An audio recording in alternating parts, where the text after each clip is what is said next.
Remue ménage. Remue ménage.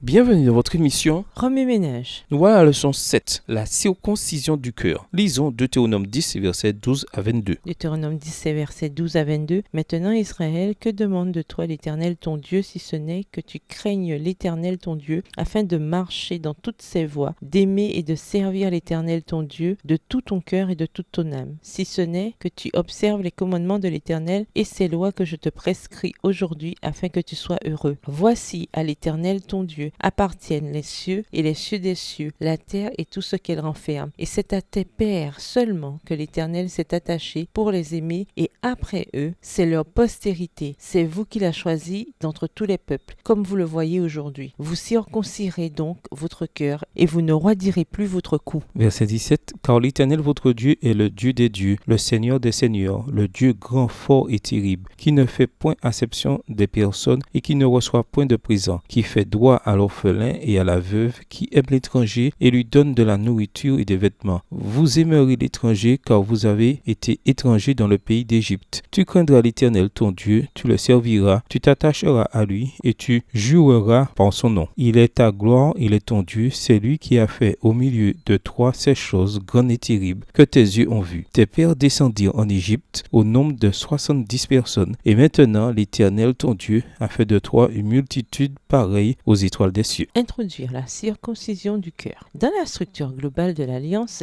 les chapitres 6 à 11 du Deutéronome se focalisent sur la relation, le cœur et la vie. Le cœur de celui qui fixe les yeux sur la grâce et la miséricorde divine change, et toute sa vie en est transformée. Ce passage résume l'objectif général de l'Alliance et prépare le terrain pour les lois qui suivent, lesquelles sont organisées selon le modèle consécutif des 10 paroles. À la lumière de Deutéronome 10, il est clair que les lois de Dieu ne sont pas des moyens de salut, mais des cas d'apprentissage et des exemples de ce à quoi ressemble une vie dont le cœur est circoncis. Ici, le cœur est le point central, car pour servir vraiment Dieu, nous devons le servir de tout notre cœur. Nous avons le cou raide, nous sommes têtus et nous avons un cœur de pierre. Pour pouvoir suivre Dieu, il nous faut donc une circoncision du cœur, Deutéronome 10, verset 16. Il semble qu'une partie du processus de circoncision consiste à apprendre à connaître vraiment la personne de Dieu, à se focaliser sur son pouvoir puissant et impressionnant et à comprendre son amour. Lorsque nous découvrons le cœur de Dieu, nous sommes attirés par une relation de foi avec lui et nous commençons naturellement le processus de bien vivre. En conséquence, nous aimons aussi notre prochain. Dès que nous comprenons que Dieu nous a sauvés de l'esclavage et que nous étions nous aussi des étrangers, nous sommes poussés à tendre la main aux étrangers avec amour. L'amour de Dieu pour nous fait naître une corde sensible dans nos cœurs et aboutit à un amour abondant pour les autres, un amour qui n'existait pas auparavant. Il nous est facile d'oublier d'où nous venons, mais Dieu lui veut que nous nous en souvenions. Remue ménage. Écrivez Deutéronome 10, les versets 12 à 22 à partir de la version biblique de votre choix. Si vous êtes pressé, écrivez Deutéronome 10 et versets 12 à 16. Vous pouvez également réécrire le passage avec vos propres mots, tracer les grandes lignes du chapitre ou en faire une carte heuristique. Au revoir. Et à demain si Dieu veut.